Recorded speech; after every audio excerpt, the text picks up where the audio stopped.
life gets a lot easier if you allow yourself to, at least it has for me, if I allow myself to establish aha moments and ground rules.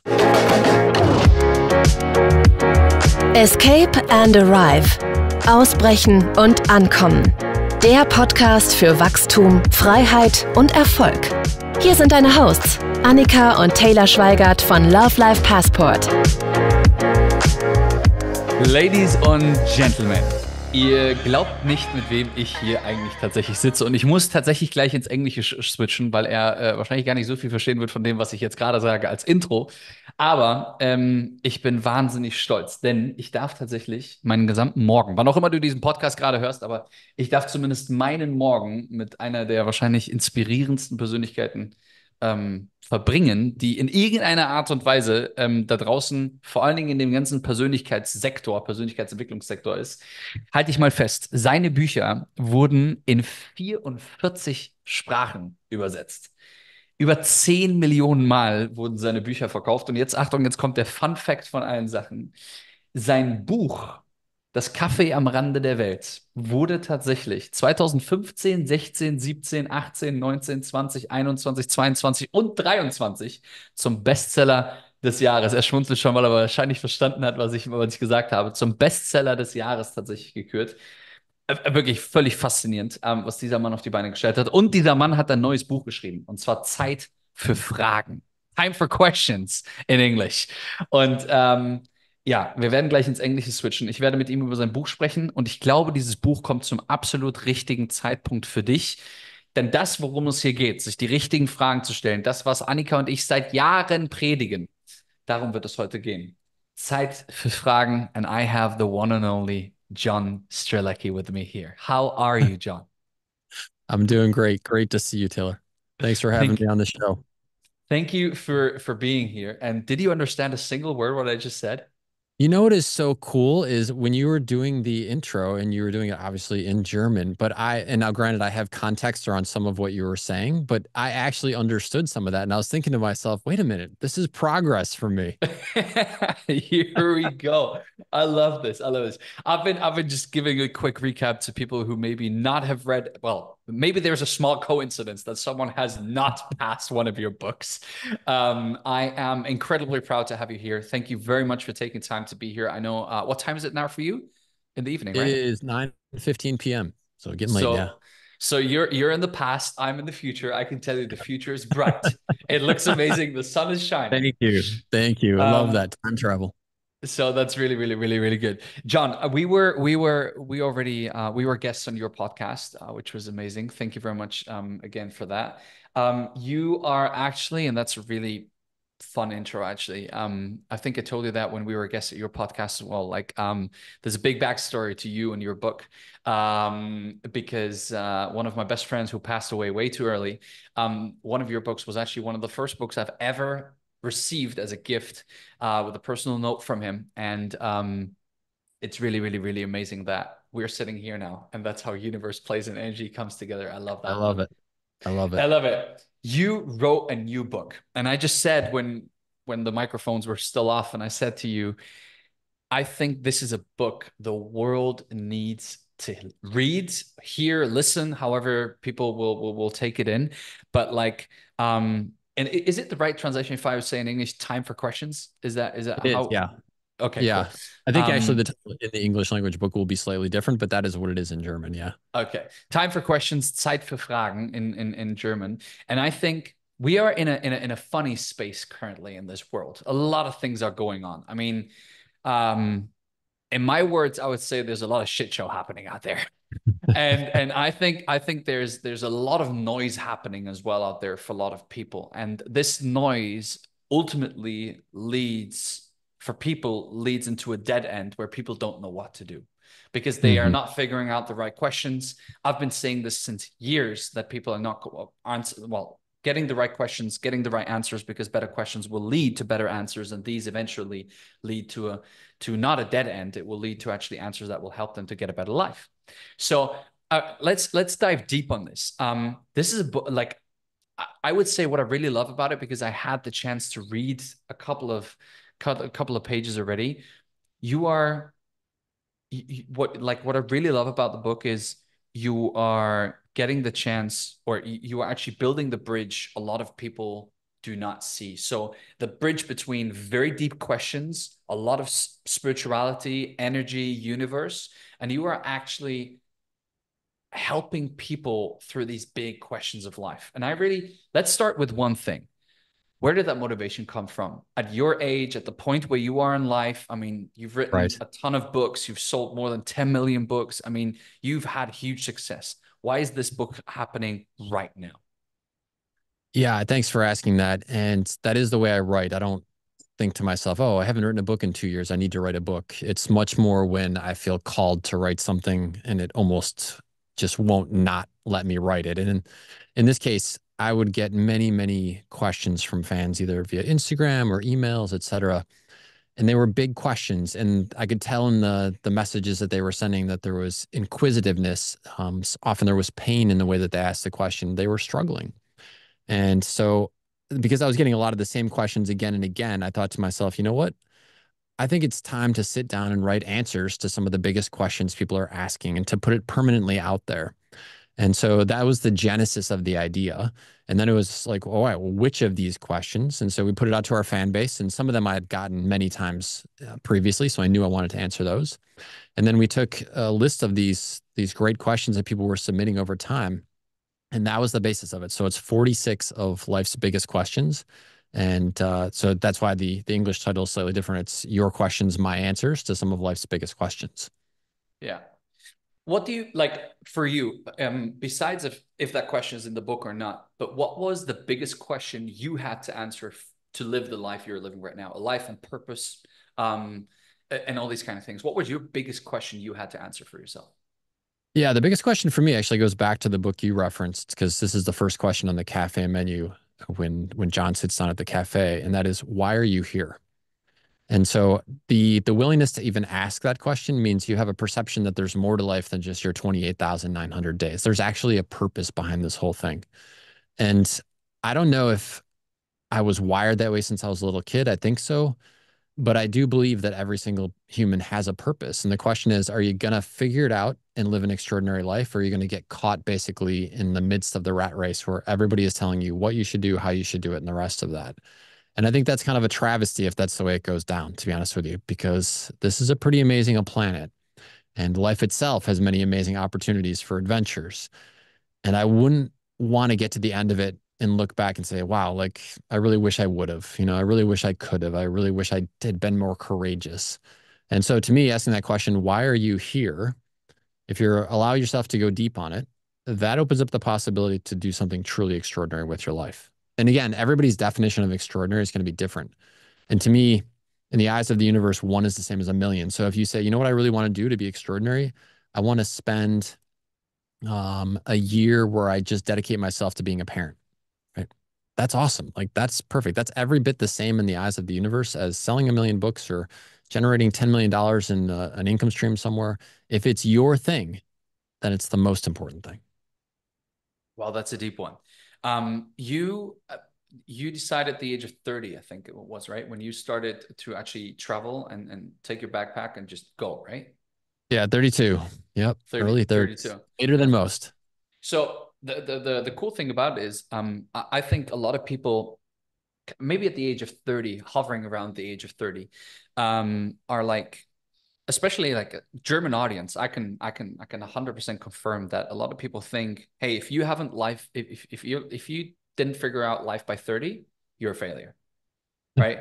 No, like that's a lot of people think. Why? Because our Okay. our our, our society is wired the way that, hey, you go to high school, you do your college, you get your degrees, go start study, or you go and start work, and at some point at late 20s, maybe you find a girlfriend or a boyfriend, and either you get a baby or not, you get a house and all these kind of things, right? And if you haven't got life figured out at 30-ish, you're kind of a failure in society.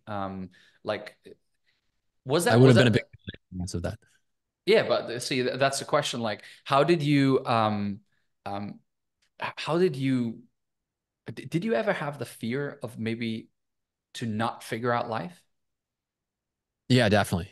Definitely. I remember coming, so I used to be a strategy consultant and I have a very weird past, and we've talked about some of this during our conversations before, but basically, I was at a point where I was in my mid 30s. I was looking at people that were 10 years older and saying to myself, if I keep doing exactly what I'm doing, I'm basically going to be them. I'll be living their life. And not that there was anything wrong with their life, but it was not the life I wanted to live.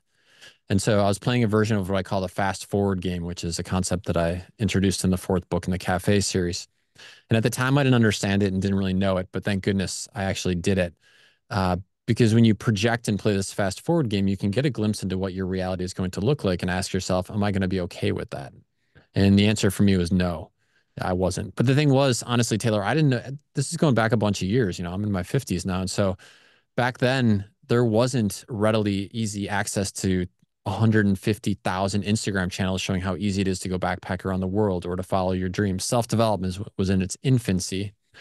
And so the idea of leaving everything behind and going and throwing on a backpack and backpacking around the world, no cell phone, almost very, very limited internet access, and you're just going to disappear somewhere around the world. Everybody thought that was crazy. But to me, I thought it was more crazy to keep doing what I was doing, which I knew was going to end me at a path that wasn't fulfilling. Life seemed too short for that. I think that's so, so important to understand that even, yes, today you have 150,000 Instagram channels telling you to travel the world and everything. But I think understanding that travel is probably one of the biggest gifts we can have on planet Earth, because it just Yeah. opens up, it opens us up, it opens others up, it shows us different religions, different food, different spices, different everything. And it basically enlightens us to understand that there's more than just what we know. Yeah, Um, and travel is not everybody's thing. I know it's most people's thing. Like 95% of people have travel as one of their big five for life. But so I get it's not everybody's thing, but exactly the way you're describing it, like you can do that even if you don't actually leave your country. You can open yourself up to new realities, to new spices, new flavors, new people, yeah. even if you're just going to stay in your own hometown. And that changes the way you look at the world. So I love travel. So I always recommend doing it. But if that's not your thing, like find other ways to open your reality. From the, you said 46 questions, right? We're talking, Yeah. right? I told. So, from the 46, what do you think is not the most important, because they are probably pretty much like every single question is important to be answered at some point in life. But which question do you think has the biggest impact? Hmm. Wow. I think the answer to that is going to depend on the person who's reading it, to be honest with you. Like it's in the intro to the book, it says, don't read this straight through. Like look at the table of contents, look at the 46 questions and follow your intuition and which one calls to you the most. Read that one first. And then when you're done with that one, go back to the table of contents and pick the second one that calls to you the most and read that one. Because I think we're all at different phases in our life. We're all at different places in our life. And so the question that you might pick is the very top one. Somebody else might pick as number 46, honestly. Yeah. Uh, for me, that question of why are you here and what do you want to do with your life is something I think about every single day. But somebody might be at a place where they're actually struggling to figure out, how do I decide if this relationship that I'm in is the right one? How do I decide if this job? So I'm a little more tactile, right? A little more like everyday decision making might be where they're at this moment. How do you, if you had to describe, like, let's say someone, and I feel that the world is getting more and more access to spirituality, to universe, to energy, and all these kind of things. And yes, also through social media, Instagram, YouTube, and all these kind of things, people like you talking about it, people like us talking about it. So I think 20 years ago, 25 or 30 years ago, I wasn't even born almost. But spirituality was like still, I don't know, like in Germany we say white trousers and like dreadlocks and, like this kind of, A little more of the 70s hippie look, yeah. this kind of hippie stereotype kind of thing, right? And today's spirituality is getting more mass adopted than ever before. Yeah. Um, what do you like if someone like, but still we have gazillions of people who have no access to this knowledge, and or maybe because they chose to, or maybe because they just don't have the access to it. Let's say if I was someone who is absolutely new to the game, Hmm. absolutely new to the game, like I've been in a corporate job all my life, and maybe I've got a wife, I've got two kids, I've been thrown into this fish pond of life and trying to swim and survive in this in this universe. Um, And suddenly I see your book, I read it, and I'm getting my first access to spirituality through you. Maybe I hear a podcast, maybe it's a conversation I hear.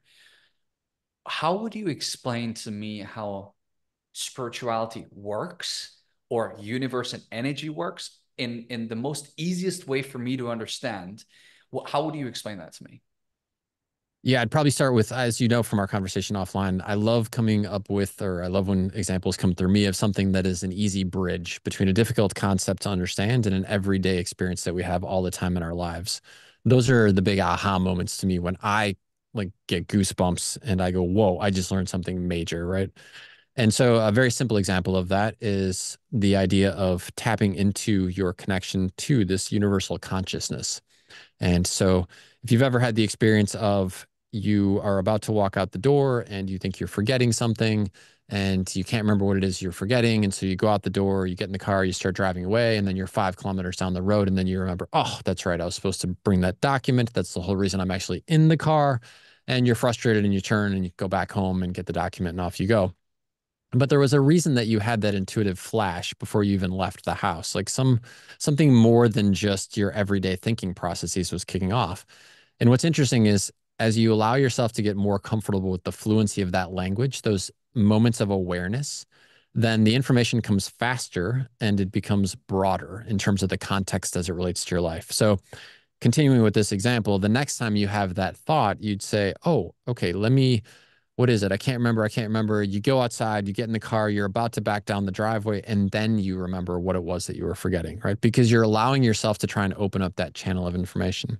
You do this 3 or 4 times, and pretty much the night before you're supposed to leave, as you're doing something completely different, you'll get an intuitive flash, just a thought, a random thought process says, tomorrow, make sure to bring the document. Go ahead and put it in the car tonight, right?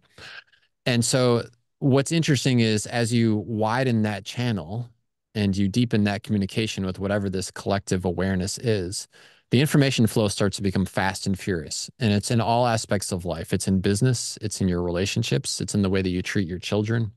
It's in decisions that you'll make about, well, am I going to go, head down this path of a new business venture, or am I going to pursue this particular hobby or not? It could be in the restaurants that you choose, or even the food that you eat at the restaurant. And I know that may sound like super basic, but if you try this out and you walk into a restaurant that you've never been to before, your tendency is to order something that you already know.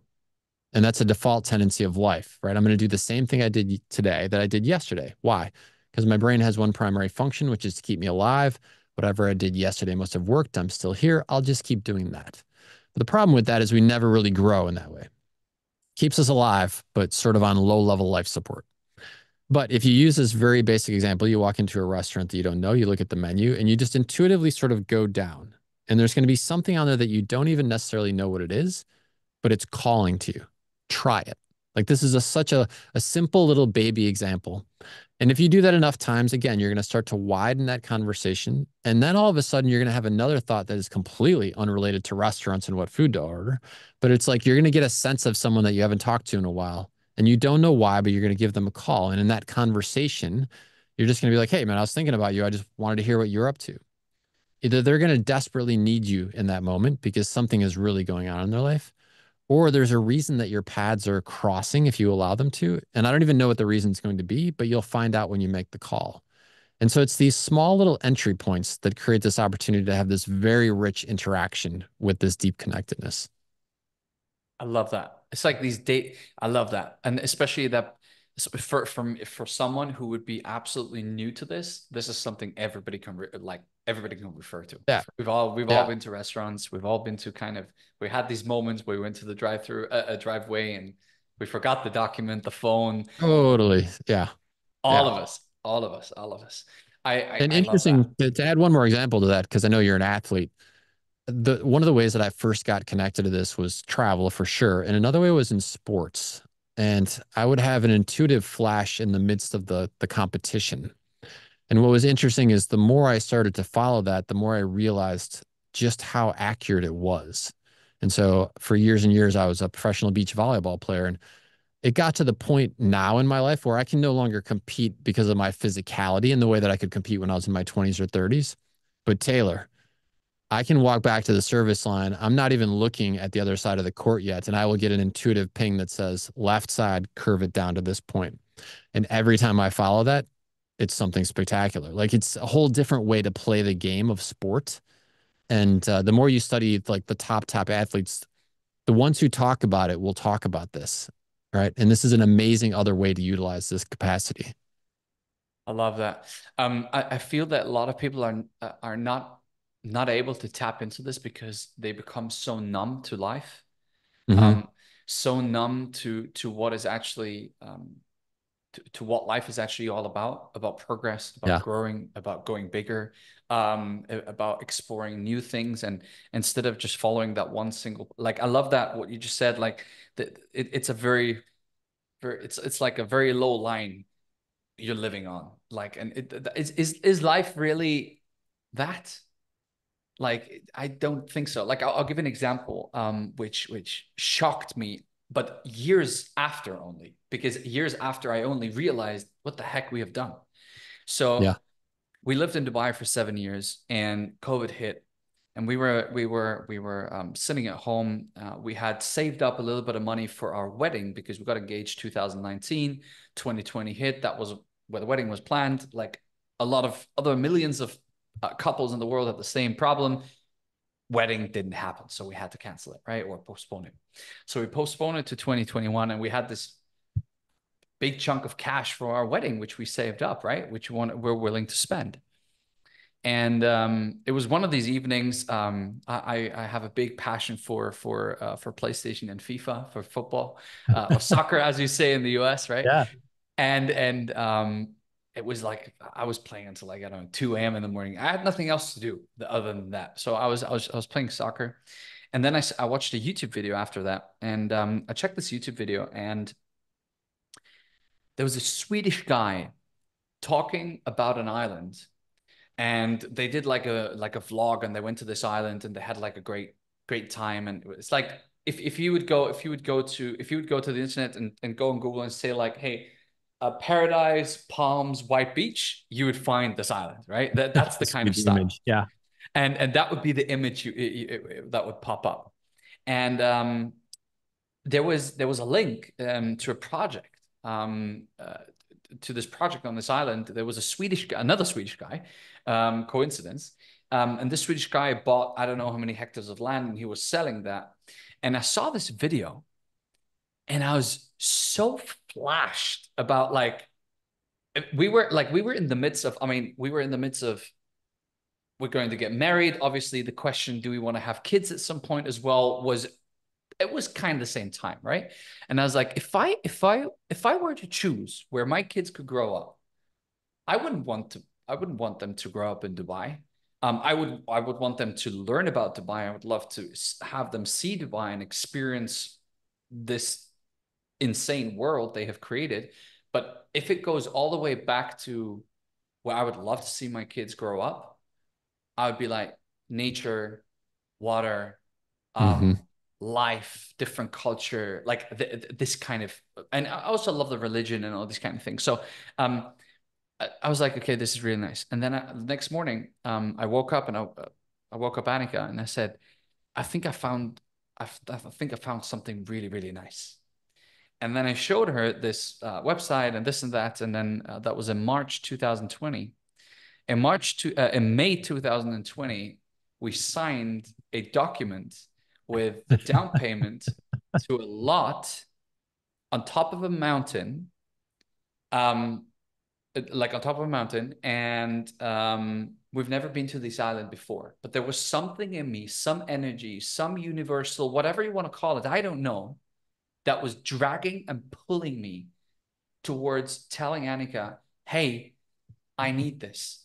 We have Yeah. to do this. Let's go. Let's do this. There is a reason why COVID happened. There's a reason why we saved up money. There's a reason why we had to postpone that whole thing. I mean, nevertheless, we needed the money the next year. But I was like, we got the money now, so let's figure out later how to earn it again. And then the real crazy thing happened. So my wife is pretty deep into human design. I don't know if you are into it. So with that kind of tool of human design, you can find out what is your ideal area where where would you like, some people like mountains, some people at the ocean, some people are more city people, like it like there's a not a coincidence, but there's a you can Like a find out. process. Yeah, exactly, that you can find out where you should live.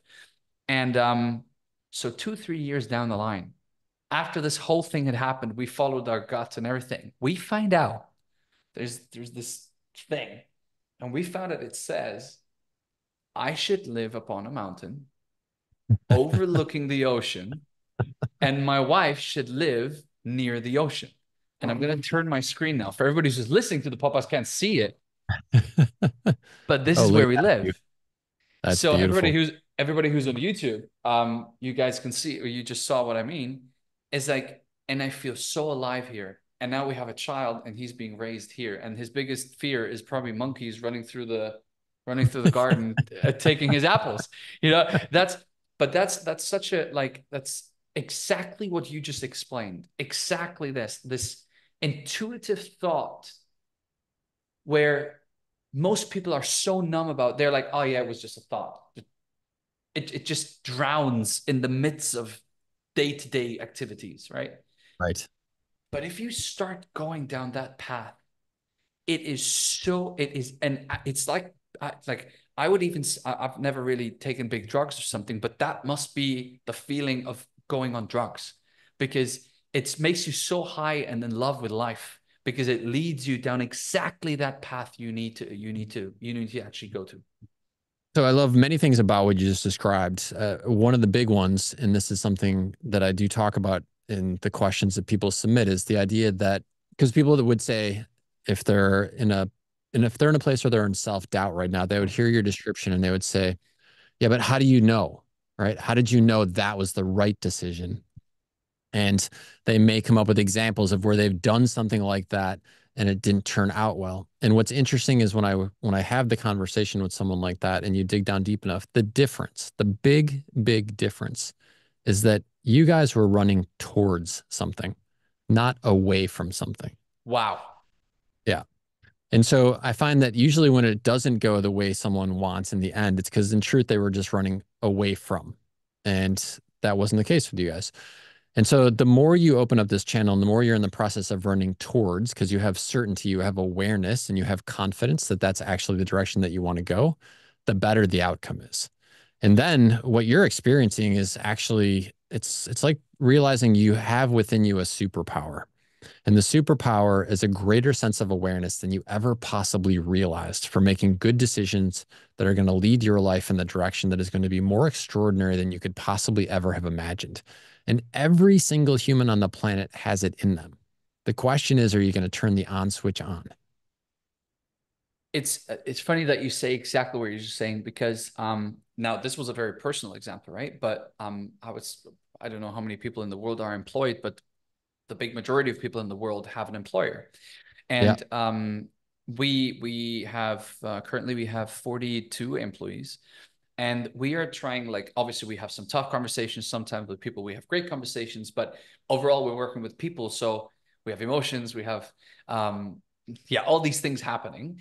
And there's one thing, and I have to say it's tough working with people. It is a thing, really, but it is also at the same yeah, time leadership extremely, leadership is not easy by any stretch. but it is extremely rewarding Yeah, if you are actually able to help someone grow and develop their dreams within your company. Extremely 100%. powerful, in my opinion. And there's one situation I remember. My brother, and he knows I can talk about this publicly because he knows that I take this as an example very often. So my brother had a lot of issues in his life before. Well, not issues, but he was trying to figure out who he was in many different occasions, in many different jobs, and everything, right?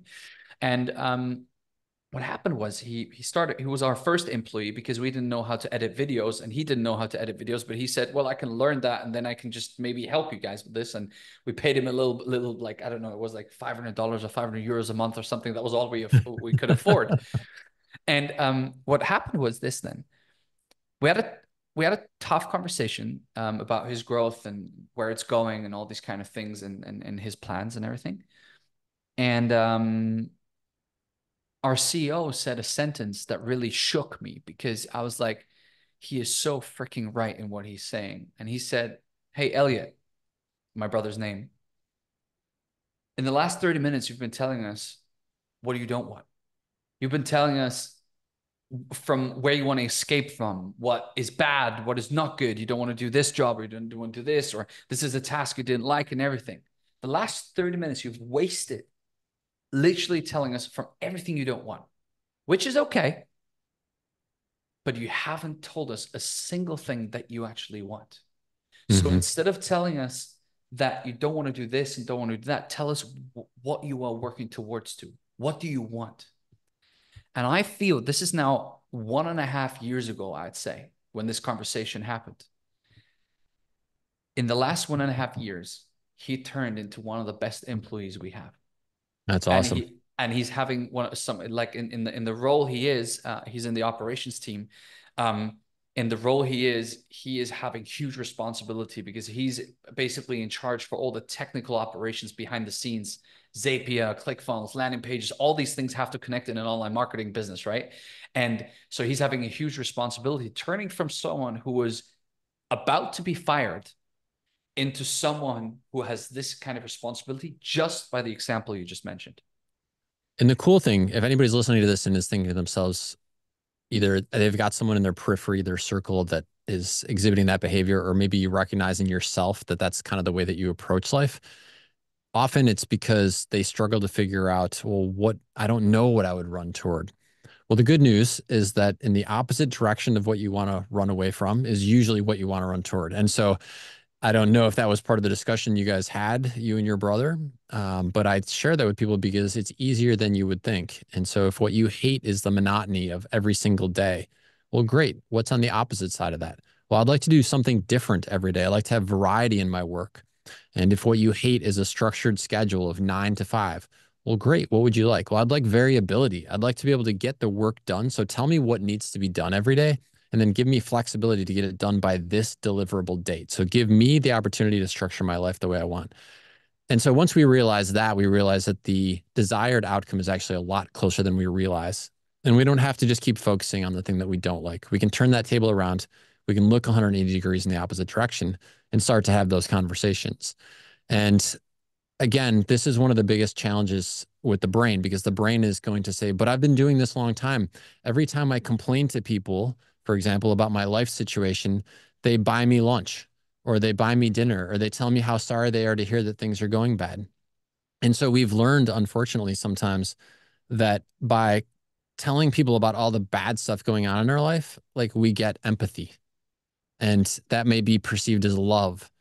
And so now we've attached emotional positive things to a negative behavior. And if we're not careful, we'll constantly exhibit the negative behavior to try and get the positive emotional reaction out of people. But you can get those positive emotional reactions by simply turning to the person and be like, God, I normally love what I do, but man, today is just a tough day for me. You can get empathy and you can get compassion, even if you're doing something that you love, even if your life is on a trajectory that's a really good trajectory. And so that takes a stepping back and saying, why am I exhibiting the behavior that I'm exhibiting? Is it truly getting me what I want, or is it just a little bit of a band-aid on the situation? And, hey, we've all been there. We've all been at some points in our life exhibited what was not the optimal way of living life. And that's growth. That's the whole point, I think, behind the human experience. That is why we enter the human form. And so don't beat yourself up about it, but you don't have to keep doing it once you have the awareness that it's not taking you where you want to go. So powerful. So powerful. And I think these are the essentials of life. I Yeah. really think that's the essential, not only questions and answers, but if you move toward, if you have the willingness and the power to actually tap into this kind of level of personal development, you are set to an extreme roller coaster ride. That's for sure. we've all been there, and we all kind of wanted to get out that roller coaster at some point. But it is absolutely fascinating what happens if you let these things really happen and you tap into these kind of untouched fields and untouched areas, especially when it comes to all these energy things. And like, if I feel like the more I really feel, and this is crazy, and realizing, actually, this is a moment where I'm realizing it, because it's just like crazy. If I look back the last 2 years, the more I tap into spirituality, deeper questions, um, louder voices in my mind, the more I let that happen, the more we achieve, the better our life gets, the healthier we are, the more money we make. Um, the bad connect, like, well, not bad connections, but the people who don't suit me that well get way less. Like, they're just being swamped out of my circle. And on the other side, really new, cool people are entering my circle. And that's Yeah. crazy how that works I think together. life gets a lot easier if you allow yourself to, at least it has for me, if I allow myself to establish aha moments and ground rules. And so I'll give you a super, super simple one. But this is relevant towards, I think, something that works really good for me. And so I read a very fascinating study many, many years ago talking about centurions and trying to figure out what was the magic pill, right? What is it that enabled some people to live 100 years on the planet and some that they don't? Genetics is certainly a big piece of that. And so some people just get the genetic, like, blue check mark of life. And so they're set to go. They can smoke, they can drink, and they still make it to 100. It's just astounding, right? But for the most part, there is a few common traits that exist in the ones who make it to 100. One of them is having a sense of purpose. And so, do you have something that you're actually excited about contributing towards, learning about, being a part of while you're alive on the planet? And if the answer to that is no, we'll just pick one. It's we create this. This is definitely one of the questions that came up in the book because it comes up a lot, which is like, how do I find my purpose? And this has become so much bigger than it needs to be, unfortunately. And I think it's in part because of movies and I don't know what else. But listen, it'd be awesome if we got the booming voice from the sky moment that looks down upon us and says, Taylor, your destiny is to become this, right? And that happens when you're in The your big moment. hat from the cloud coming out, like, Yeah, above you. yeah, in the movies they would call this the dark night of the soul, right? It's like the world is crashing down around you. It's raining, it's muddy, and you don't know what to do, and you're crying on the street. And the booming voice says to you, "It's okay. This is your destiny." It tells you, right? But the truth of the matter is that that doesn't happen to too many of us. And so at the end of the day, the good news is you get to pick. You can just look at the whole spectrum of humanity out there and decide whether you want to be someone who manufactures organic food, or someone who plays music at a bar, or someone who runs volleyball tournaments on the beaches in Bora Bora. You literally get to pick whatever you want out of this entire spectrum. And the super, super exciting part is that if you look and use the technology at our disposal, which is one of the 50 speakers potentially, which we can talk about because we talked about it online, and it's one of my favorite parts of the book, uh, you can either let that be a massive distraction, or you can use the technology as a major asset and say, you know what, I would really love to be one of the people hosting volleyball tournaments on the beaches of Bora Bora. Who's doing that? And in 3 seconds on Google, you can probably find 5 examples of that. And so that to me was one of the biggest ahas of my life, to realize that I actually get to choose this. It's not predetermined. Nobody else is telling me. I can make the choice to be whoever I want to be and live the life that I want to live. And that is my purpose. And that's one of the ways to make it a long time on this planet. So that was a big aha for me. Another one, and I'll close the topic with this one just because it's so simple, and that is all things in moderation. Like, hey, you want to have a piece of apple pie with sugar on top? Great, knock yourself out. Just don't do it 3 times a day, 7 days a week. Right.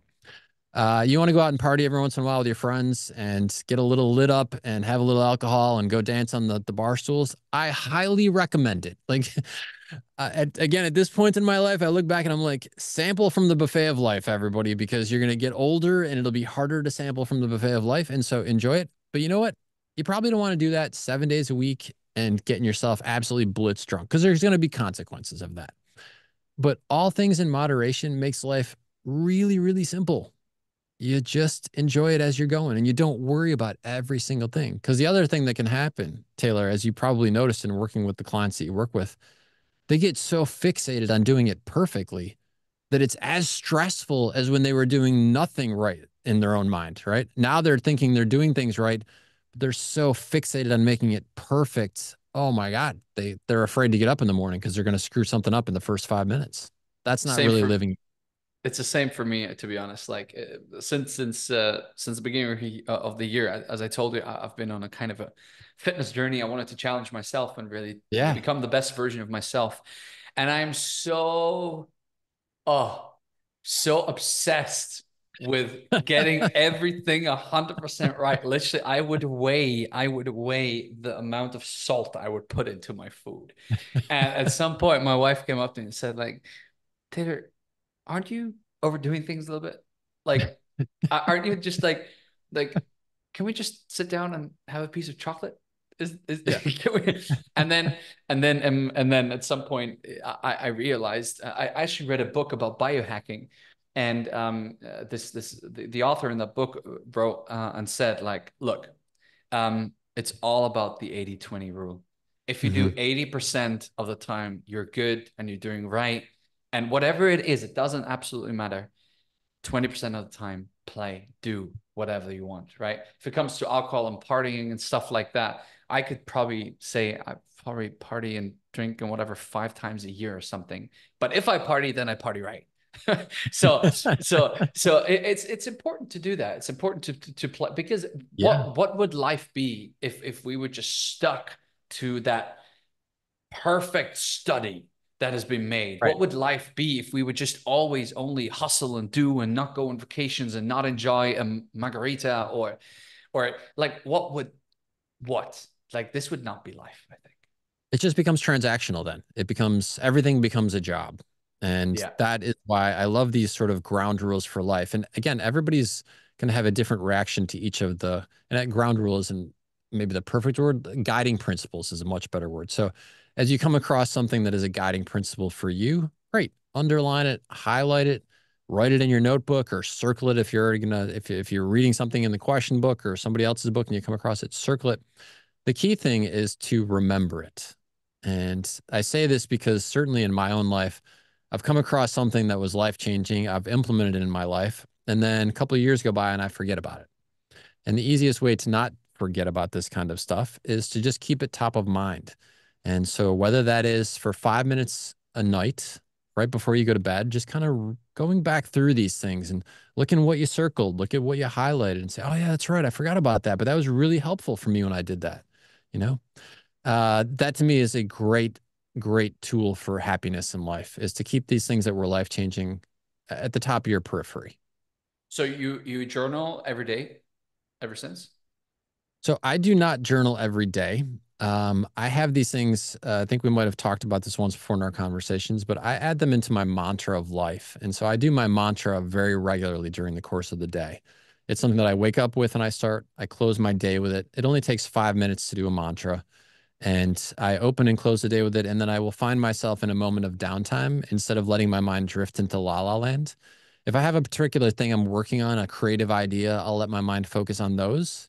Okay. But if it's really just going to be moments of downtime, I go back to my mantra. And the mantra are the things that I want my life to be. And I state them as if they already were. And this has been a tremendously powerful technique that I will use literally for the rest of my life. I love that. Love that. Let's go back to that to the topic you just mentioned before, the speakers. Yeah. Whether it's 50 or 100 speakers, it doesn't matter. Yeah. We find ourselves, I mean, everybody's busy in today's world. Everybody's busy, right? And sometimes I feel everybody thinks they're busy, but maybe they're potentially not that busy. But it sounds cool to be busy in today's world, right? Busy It's doing something. yeah, busy doing whatever. I mean, there's a lot of things happening in today's world. And there's a lot of noise, especially for a lot of people. Yeah. And someone who would not be too deep into personal development, spirituality, energy, universe, etc., will be pretty much drowned by the noise of life that is happening, Yeah. because we cannot identify what is the right speaker to listen to. Hey, oh, there's this, there's, I mean, a lot of people through family, maybe even through relationships, boss, work, all these kind of things. So people get kind of dragged into this. Oh, should I do this? Oh no, this they say this. Oh, this they say this. They say this. And this all goes back to one question in the book. Which one is it? Yeah. Yeah. So this idea, it goes back to a single question, which is how do I grow my spiritual connection with the universe? And an easy way to understand this is, and I'll use the analogy of the speakers, but think of your favorite song and something that you genuinely like, and it makes you feel good when you sing it. It makes you feel good when you hear it. It just picks up your spirit, picks up your energy. Okay, so for everybody who's listening, just think about one of those songs that just does it for you. It builds up your energy. And now imagine that you are trying to sing that song and hear that song. And at the same time that you're trying to do that, there are 100 speakers around you, all about 5 or 6 feet away, and they're all playing a different song. Not all playing the same song. Every one of the 100 speakers is playing a different song at a very loud volume, and you're trying to remember the lyrics to your song in the way that that song goes. That's life. Like in this moment in the human history, that is what every day is like if we're not careful. And it is really difficult to sing your song when you're being bombarded with all of the rest of this cacophony of noise. I agree. Now, the amazing thing is, as you grow your spiritual connection and you start to open this channel to your voice, your song, there does come a point where you literally can be standing in the middle of Times Square in New York at rush hour and you hear nothing except your song. The trick is to allow yourself to get to that point. And the stronger you build your connection to your song, and by the way, your song in this example is purpose. Like this is your answer to like, how do I want to spend my life? What is the reason that I exist? Why am I here? The more you know that song, the more you can sing that song in the midst of the cacophony of noise, the less the noise matters because you start to tune it out. But it's so hard to do at the start if you don't know what your song is and where you want to focus your time and your energy and your resources. And that's why it was, I explained in the answer to that question, my recommendation is expand your understanding of what your song could be. And to do that, get yourself away from the rest of the noise. And everybody's version of that is going to be different. I looked out your window and was like, where you're at is a really good place to do that. It's beautiful. It's on a mountain. You got a beach down there. Everyone's going to have their version of that. For somebody that actually could be in a city, for me, it is not. It is in nature where I can be quiet. I can have just the rhythm of the planet impacting me in a positive way. But whatever it takes for you, listener, to be in touch and think about the previous moments in your life where you had these tremendous aha moments, where you had these sense of like, yeah, I know exactly what I want to do with my life. Where was that? Was that in a quiet place? Was that in nature? Was it by the ocean? Was it in the desert? Like, that's probably the place where you draw your biggest source of inspiration. So great, put yourself there for a little while. Ask yourself that question. Why am I here? What do I want to do with my life? What is my life's purpose? And get locked into that so that when you go back to the 100 speakers, you can just tune them out and you can turn them off. And that's even better. Wow. How do, like you just said something like, especially like, painted some pictures in my mind. So you have someone who's really, really drawn into life and there's a gazillion speakers around them. Everybody's confused. And you say, hey, go back to that, go back to that area, wherever it is, to really, really feel that moment. I think a lot of people would in that moment would think like, oh, that's not possible because I've got responsibilities, I've got this, I've got that, I've got kids, I've got a job and all these kind of things. What would you tell that person? Yeah. So one of my favorite expressions, this is actually in my category of things that I learned along the way that I've kept in my arsenal of useful tools. It is think big, start small, and scale quickly. And this is something that was taught to me in my very early days of consulting. And it was the idea that if you're going to build a new venture, a new entrepreneurial venture, think big, start small, and then when it's working, scale quickly. And the same applies to what we're talking about with basically developing and structuring the life that you want to live. So think big. What would that look like? And don't let yourself be caught up in all the reasons that you can't do it, right? That's what I call something called mad how disease is how do I do that? How do I do that? Don't worry about it at the start. Just get it down. Like in an ideal world, if I could snap my fingers and the genie would appear and I would say, I'd really like to Like, what would that be? I'd like to spend more time with my kids. I wish I wasn't as stressed at work because I'd like to be happier every single day instead of stressed. Like, write all that stuff down. What would this ideal world look like? And then ask yourself, what one thing could I do for 1 minute today? How could I rearrange my 24 hours for just 1 minute today to be more in alignment with that picture of reality? And so let's use the I want to spend more time with my kids, or I want to be happier around my kids. All right. Maybe that's 1 minute at breakfast, right? Or maybe that's 1 minute going for a walk after dinner. But just all I'm asking you to find is 1 minute, 60 seconds today that you can restructure. You're already using that minute in some way, so you're just going to restructure it to something else. 1 minute. You do that today. Tomorrow, I want you to look at your list again, and I want you to say to yourself, how could I restructure just 1 minute today? Just 60 seconds of today, right? Now, you've already figured out that 1 minute from yesterday, so this is just a different minute. This is so simple. Every one of us can find 1 minute to restructure. And our brain, as we talked about before, is cool with that because your brain is like, well, I don't really like change, but okay, 60 seconds, I can manage that. Taylor, if you do the math on this, at the end of 365 days, it's 365 minutes. It's 6 hours of your life every single day that are going to look different. And the crazy cool thing is once you get on this trajectory, your brain stops going from the place of no, no, no, and it realizes how happy this makes the rest of your physiology. And it actually is leading you in the direction of how do we find more minutes every single day. And it doesn't take the 6 hours point. It literally will not take you till the end of the year to have your brain make that transformational switch. It usually only happens at about maybe the 60-minute mark. So in 60 days, you're going to have retrained your brain to be guiding you in the direction you want your life to go. Wow. That's mind-blowing. That's fucking epic. I love Yeah. that. Thank 60 you. seconds. Yeah. Wow. Is that the next book? 60 Seconds book. It's funny because I've had that idea in the periphery and I've been thinking about it and using it and sharing with people. And I was like, I should write a book just called 60 Seconds. And I think I will. But I love the concept so much that I've felt compelled to share it already because I don't want to like wait, like It's I so know what it good. could be for people. Yeah. It's super powerful. Super powerful. Because, yes, I mean, 60 seconds. No It's not pressure, about right? the, yeah, it's not about the time. It's about the actual,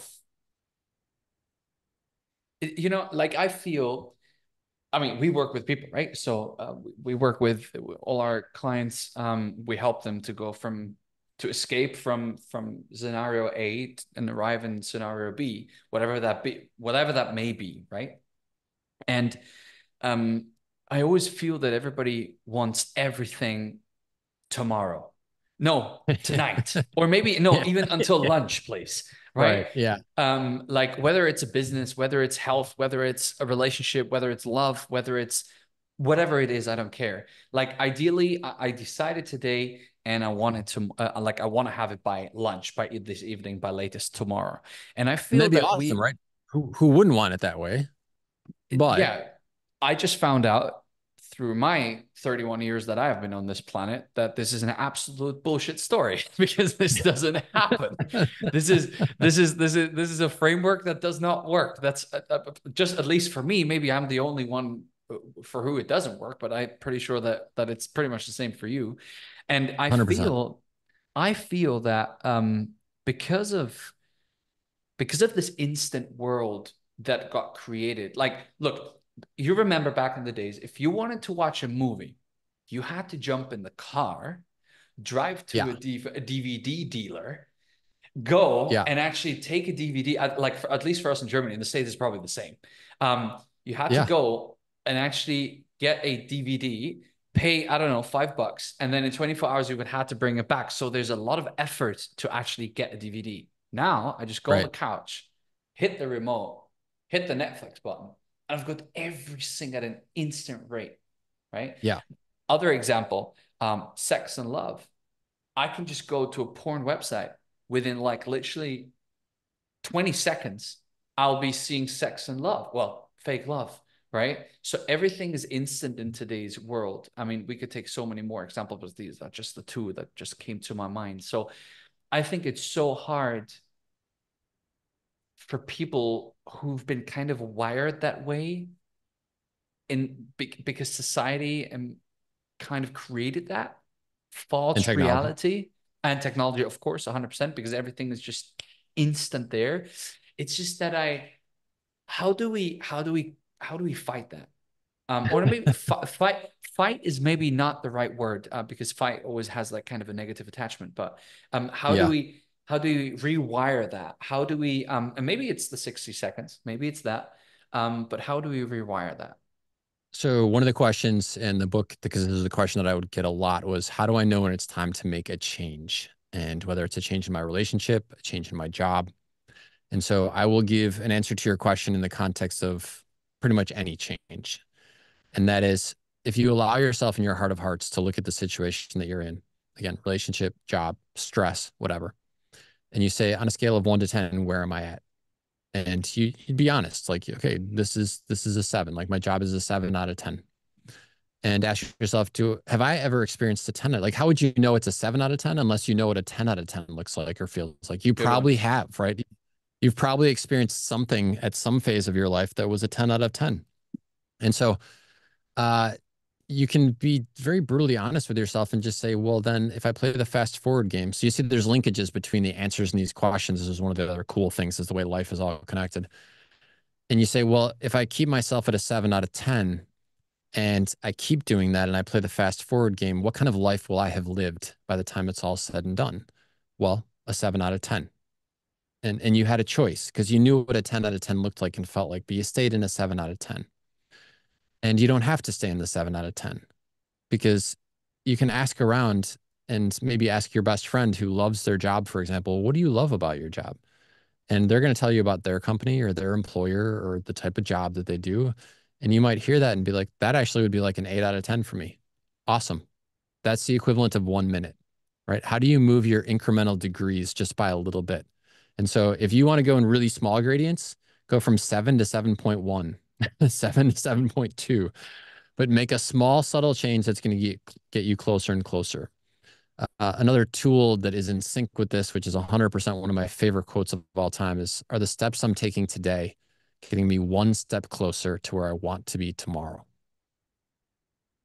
If I allow myself to look at my behaviors and my beliefs, like beliefs are a massive one that either enables us or holds us back.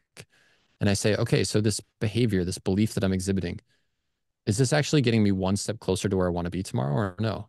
And if the answer is no, then ask yourself without condemnation, without criticizing yourself, but just ask yourself, where does that come from? Where does that belief come from? Where does the behavior come from? And why do I keep doing it? And this is one of the most powerful things you will ever do in your life. Because when you ask those questions, where do these beliefs and behaviors come from? Why do I keep doing them? And then if you want to add another cool question to that one, ask, what would it take for me to change? Because very often it would take something dramatic.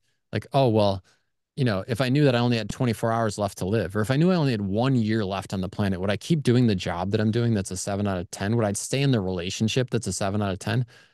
Yeah, I can see it on your face. The answer for every single person is no way in hell. Like, no way. If I only had 365 more days on the planet, would I allow myself to stay in a 7 out of 10?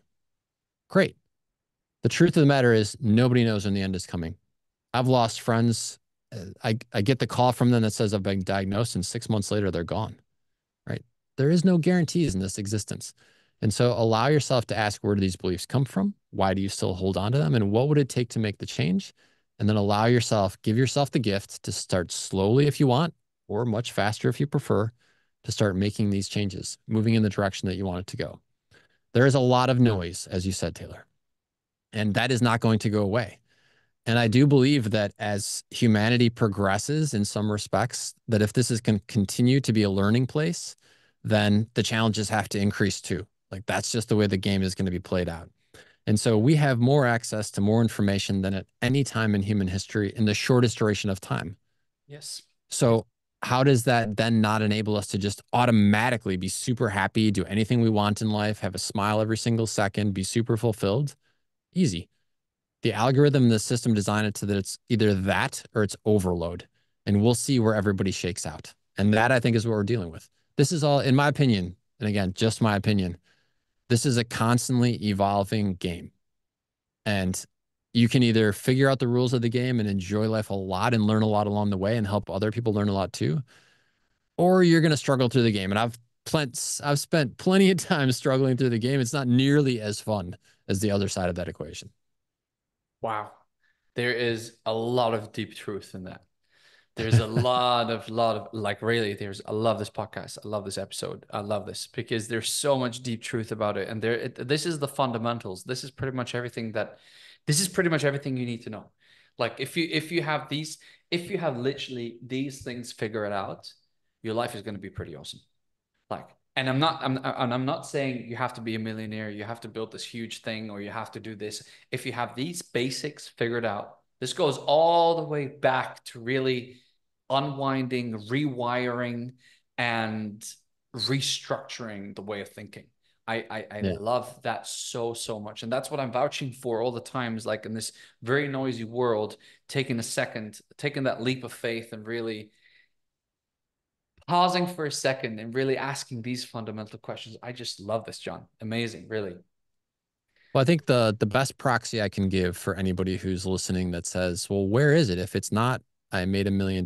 If it's not, I built a new company. And by the way, like I'm an entrepreneur, you're an entrepreneur, so I love to talk about entrepreneurial stuff, and I love to see people get excited about building something and creating something. That said, I fully realize that that is a relatively small percentage of the human race that gets jazzed about that. For many, many other people, what they want more than anything else is to work in a great, stable company where they're treated really well. They're given the chance to do what they do well. They're appreciated, they're rewarded, and then they go home at 5 o'clock. Like, that is what they really want, to contribute, add value, help build something, but they don't really want to be the one in charge. They don't want to be the one that's starting something, right? And And we the both understand why people don't want it because there is well, a whole yes, huge black hole towards entrepreneurship. there is. If you're wired this way, you are in the situation where you have to be very careful that no matter what hill you've just climbed, there's another one that gets you excited just over the top of that one. So Exactly. without a doubt, and then yeah, there's plenty of pitfalls and obstacles no matter what someone's choosing is for sure. But what I've discovered is that no matter which side of that, which is sort of a career choice, or no matter which side of the other elements of life, a great proxy for how you're doing compared to how you could be doing is how you feel when you wake up in the morning. And if you're genuinely excited to get out of bed and start the day and greet the people in your periphery, whether it's your family or your friends or your coworkers when you get to work, if you're genuinely excited about that, you're probably doing things that are in alignment with the life that you want to live. And if it's not, and I say this from personal experience, in the book I talk quite a bit about one of the big questions I get often asked is dealing with depression, and this is something that I understand. I've gotten myself on the wrong side of the hill, too many hills that I've been climbing at the same time, or life has thrown me some obstacles, and I've woken up during stretches of my life where I was like, nope, don't want to get out of bed, have no desire to see what's outside of that door, have no desire to talk to people, and that just means that something is off, and that's okay, right? Whether you're an entrepreneur taking on too many projects, or you've let yourself be told who you are and the way you should be living your life by other people, it's okay. It just means that your body and your soul is indicating to you, let's make a few changes, right? So without judgment, without condemnation, without criticizing everybody around you, and without criticizing yourself, just realize that's just a little bit of a wake up call from life that says we're not quite where we want to be. And that's okay. Start making the changes and get yourself to the point where you wake up and you're actually excited about the day. That is a perfect closing answer because I guess there's a lot of people who are, I mean, a lot of people who have to hear this because I think there is a lot of people who are not asking that specific question, but they know exactly that they need to hear this right now, in a world where there is a lot of noise and everything. So I think that's phenomenal. Guys, if you like, you have to get this book regardless. It doesn't matter. This has to be part of your bookshelf, like regardless, it doesn't matter. And obviously the great thing is it's actually in German, right? We've got it in German, we've got it in It is English. So October. everybody who's been listening basically now, obviously John speaks English, I speak English, and uh Maybe we can use AI to basically build it in German or something at some point. But right now, the good news for you is really, it's going to be out October 17th, right? October 17th in the German-speaking territories, yes. And we're going to be on tour there. So for everybody who loves to hang out with us, check When out is the Instagram. that? Do you know It dates? starts October 17th, and we're going to be on tour. I believe the whole tour is just 9 days this time because I needed to get home. My daughter's in school this time. 2 years That's ago, we did a important. tour that was 3.5 weeks, but she was off school then.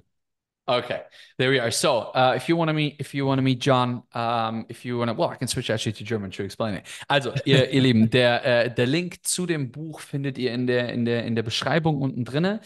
Ich poste das sowieso überall auf Instagram und allem drum und dran, aber ansonsten, wenn du auf johnstrelecky.com gehst oder eben dementsprechend auf seinen Instagram-Account, da findest du das auch alles. What's the best page to go and get the book? Is it your homepage, or should you go to any? You can certainly go to your favorite bookstore located throughout Germany, because I love little independent bookstores. You can go to amazon.de. And if you go to our website, which is johnstrelecky.com, we've got links that you can follow too. But yeah, wherever your favorite books are sold, you're going to find it. Ja, also wenn ihr irgendwie zu, wie heißen denn, Thalia und wie sie alle heißen in Deutschland, Meiersche etc., that's all the names from the cool bookstores in Germany. So yeah, John, thank you very much for your time. Time for you to go to bed now. Almost, it's 10 p.m. for you now. So for me, I'm starting the day. And It was a blessing for me to start the day with you. I appreciate your time. I love the questions from your community. And I love even more the answers you are giving, because I think they are truly helping to change the world. And I appreciate that. Thank you so much. And thank you for the work that you do. We are a community of human beings on this amazing round blue marble floating in space. And every time one of us helps another human being, we all collectively grow. So I appreciate the invitation to be on the show. And I appreciate all the work that you all do. I think you have, there's a lot of humans like a lot of lives you're changing with the books you have written, but also with the books you are going to write, aka 60 seconds coming up. But for now, it's time for the right questions, and especially time for the right answers. Go and get the book, guys. Huge recommendation. I was able to actually check out a few pages already. It says clearly, confidential. I'm not allowed to share it before. So I'm not going to share it before. I promise. You have to go and get your book, your own, and get on the tour with John, get a signature. I'm pretty sure you'll be able to catch a picture with John and meet him. And thank you very much for listening. And John, thank you very much for your time. Thanks, Taylor. Das war's für heute von Escape and Arrive. Vergiss nicht, Annika und Tayler auf Instagram zu folgen, @LoveLifePassport. Und denk daran, die einzigen Grenzen sind die, die du dir selbst setzt.